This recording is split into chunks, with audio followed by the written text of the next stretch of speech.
누가복음 10장입니다. 누가복음 10장 25절에서 42절 말씀 보겠습니다. 누가복음 10장 25절에서 42절입니다. 한 절씩 찾으셨으면 서로 교독하도록 하겠습니다. 제가 25절 먼저 읽겠습니다.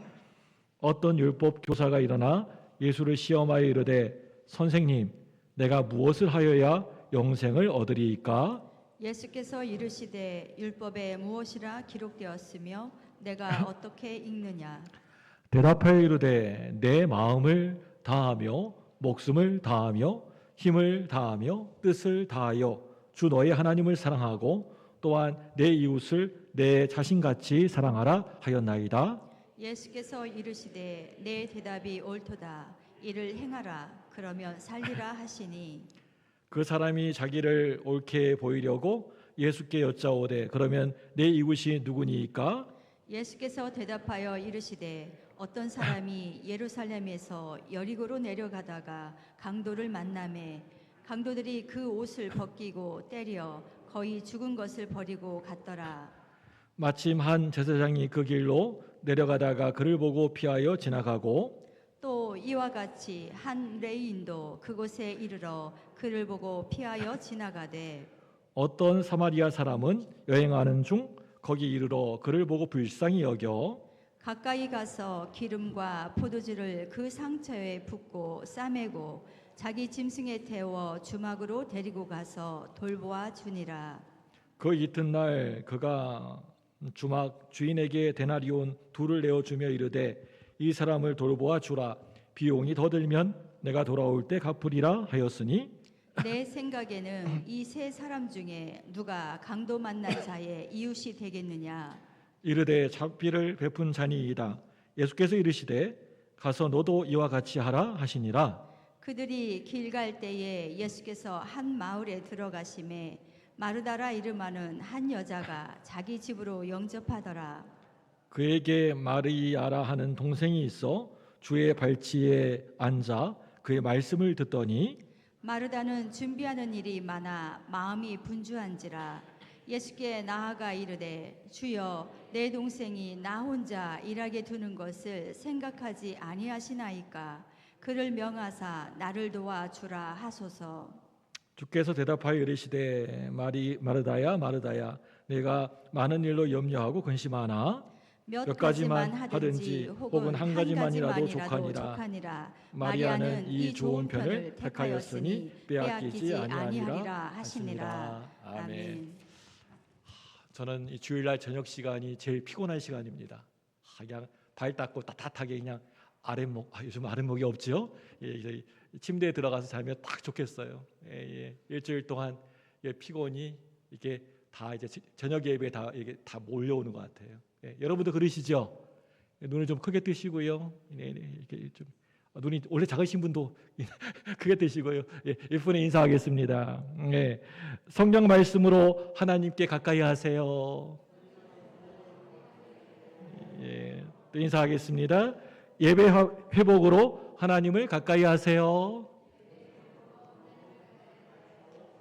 기도로 하나님 가까이 하세요. 복음 전파로 하나님을 가까이 하세요. 올해 표입니다. 여러분 이게 저기 보면 붙어 있죠? 볼 때마다 한 번씩 꼭 되뇌이세요. 쓱 지나가지 마시고요. 늘 여러분 보시고 이렇게 늘 명심하고 기억하시라고 이렇게 붙여놓고요. 올해 표어로 하나님을 가까이 하라 이렇게 했습니다.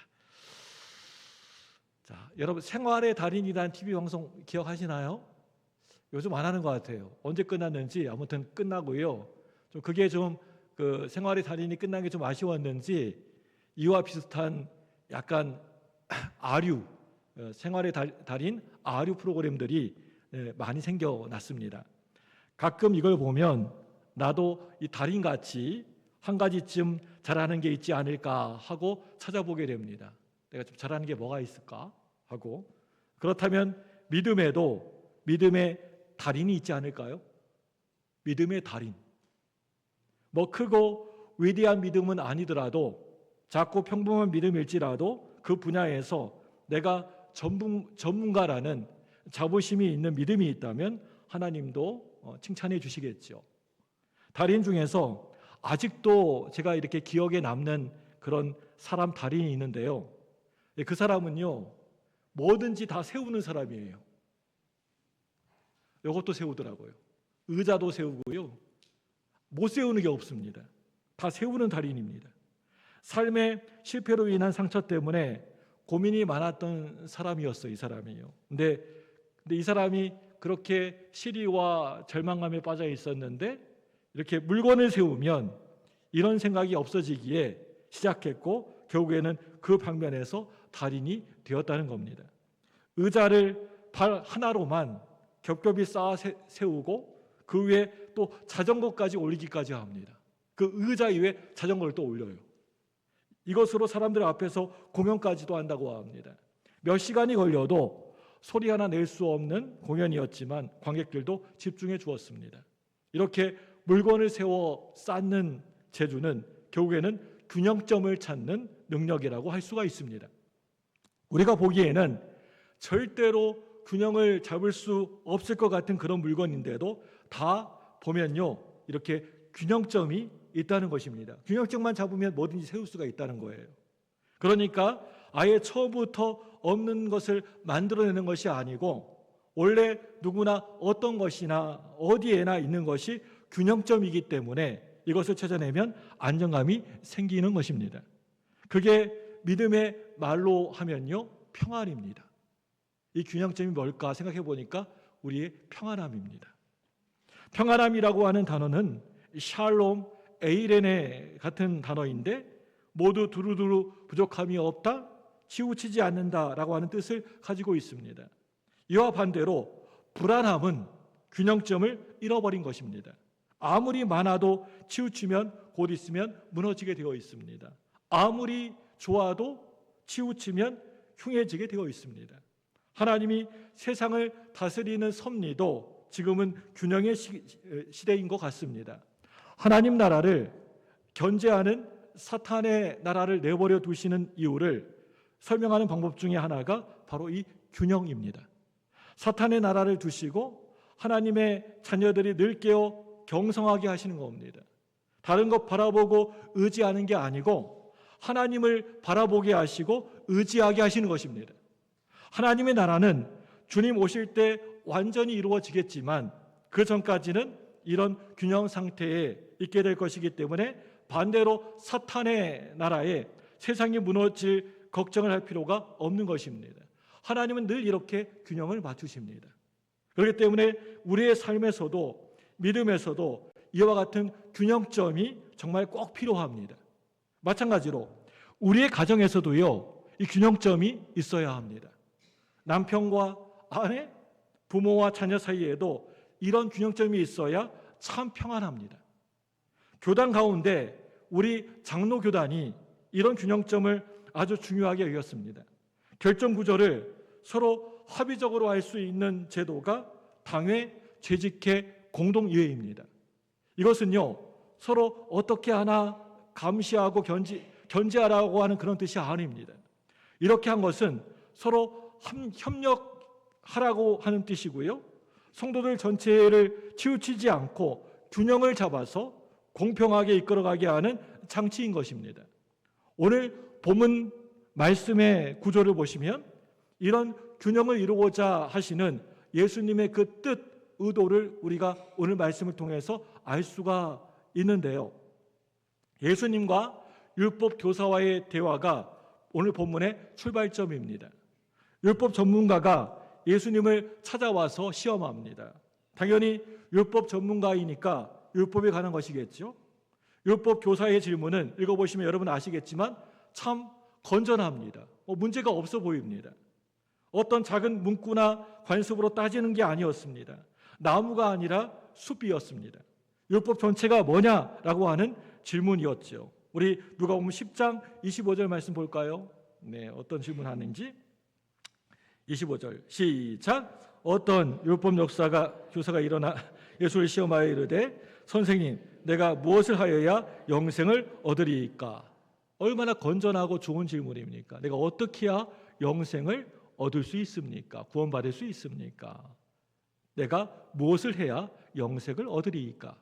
이 질문은요, 굉장히 좋은 질문이지만 이렇게 막연하게 그저 크기만 하면 안 됩니다.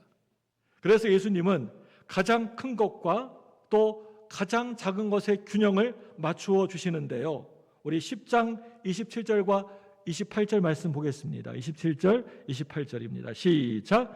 대답하여 이르되 내 마음을 다하여 목숨을 다하며 힘을 다하며 뜻을 다하여 주 너희 하나님을 사랑하고 또한 내 이웃을 내 자신과 같이 사랑하라 하였나이다. 예수께서 이르시되 내 대답이 옳도다. 이를 행하라. 그러면 살리라 하시니. 여러분, 가장 크고 먼 목적인 영생을 이루기 위해서는 율법의 요약인 뭐와 뭐를 이렇게 지키라고 하고 있습니까? 하나님 사랑과 이웃 사랑을 지키는 것이 그게 가장 큰 것이라고 한다면, 가장 작은 것은 지금 바로 내 옆에 있는 우리 이웃에게 관심과 사랑과 친절을 그 사람에게 베푸는 것이 가장 작아 보이지만 그게 시급한 일이라고 하는 것입니다. 무슨 큰 거대한 거창한 하나님 사랑, 이웃 사랑을 떠나서 바로 내 옆에 있는 사람을 내가 사랑하고 섬기는 일, 그게 중요한 일이라는 것입니다. 사실 그 당시에 율법 교사들은 가장 큰 것만, 가장 높은 것만 열심히 찾아다니는 그런 사람들이었습니다.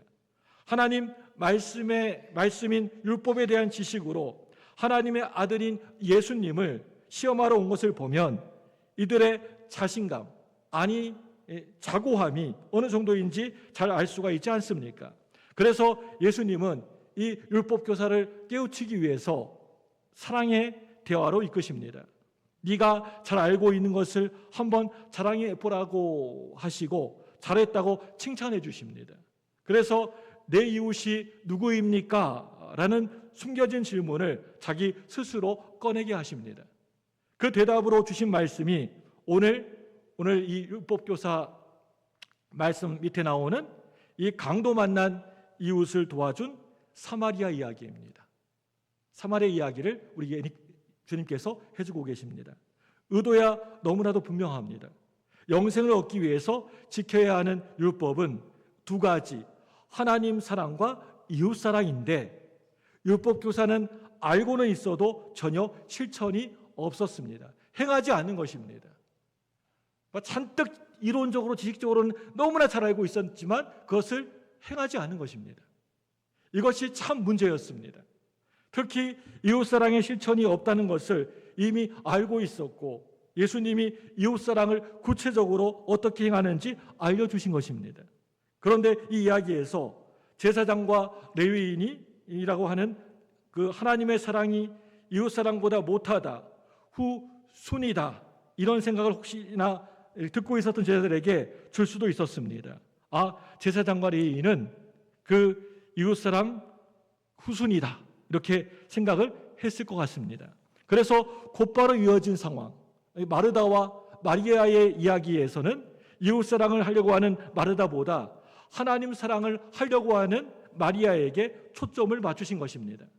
예수님은 한마디로 이웃사랑하는 길도 결국에는 그게 곧 하나님 사랑하는 것이다 라고 말씀하고 계십니다. 이웃사랑을 하면서 정말 중요한 하나님 사랑이 빠져 있다면 그것은 자기 사랑, 자기 연민일 뿐이라고 하시는 겁니다. 그래서 예수님은요, 앞에서 이야기했던 이웃사랑의 치우침을 바로 그 뒷이야기에서 하나님 사랑으로 균형점을 다시 맞추고 계시는 것입니다. 예수님은 늘 그러셔요. 한 곳에 치우치지 않습니다. 늘 균형을 맞추십니다.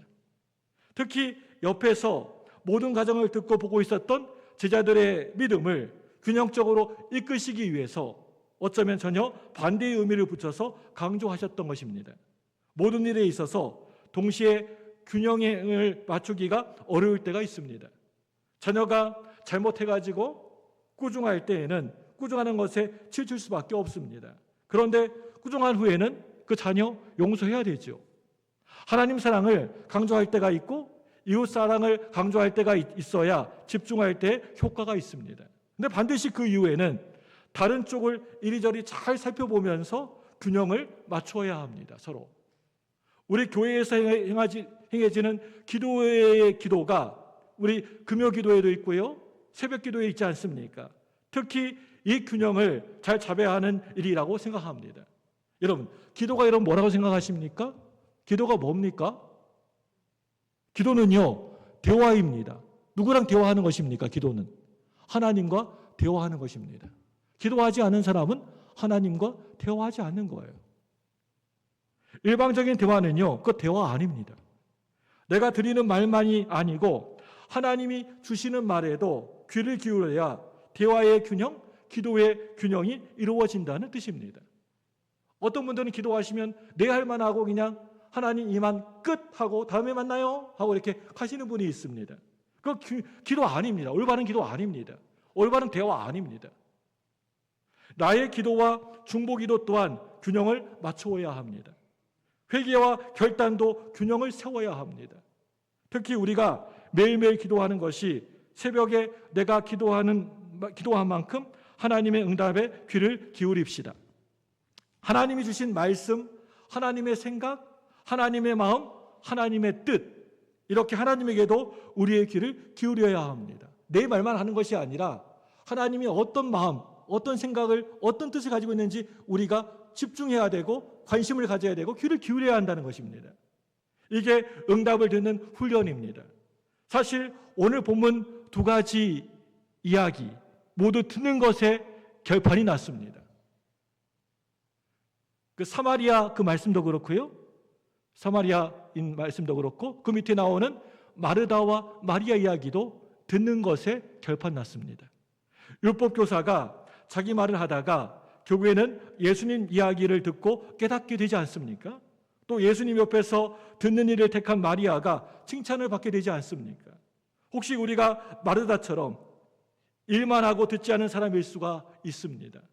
그렇다고 일하지 말고 무조건 그냥 다 그런 거 하지 말고 일하지 말고 교회 일 다 하지 말고 듣기만 하라고 하는 그런 뜻이 아닙니다. 그래서 완곡하게 표현하신 것입니다.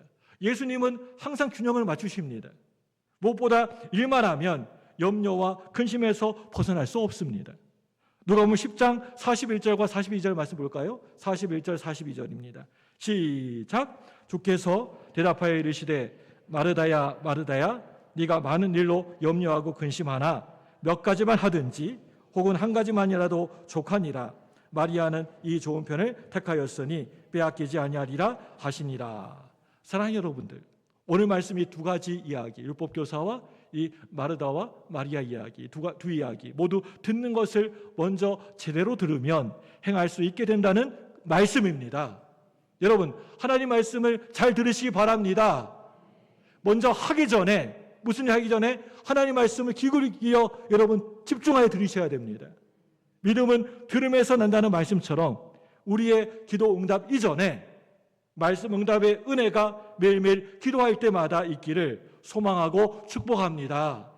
이번 한 주간도 한쪽으로 치우치지 마시고 좌로나 우로나 치우치지 마시고 중심을 잡아주시는 이 하나님 말씀, 주님의 말씀으로 균형 있는 복을 누리시기를 주님의 이름으로 간절히 소망합니다. 기도하겠습니다.